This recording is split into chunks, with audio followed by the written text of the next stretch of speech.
So I'm in a 2012 Toyota Tacoma, and today I'm going to show you to open the hood. So first we'll go right down here. We'll look for this lever to release the hood. You should see a cord attached here, like a cable. If that cable's not attached, that's something you'll need to address. But we'll go up to the front.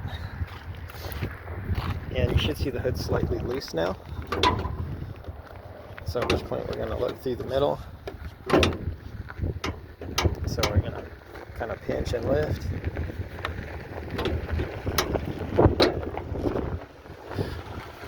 So if I can do this with one hand, I don't think I can, but this rod here can go up into that hole to hold it up. And this is where it's hooked onto. And then this is what that kind of lever looked like I was just fiddling with. So you want to check around for any debris to clean up if this is sticking. Also might need to spray some WD-40. And then also double check your hood's in proper alignment, because if it's crooked, that might cause you issues for getting this open.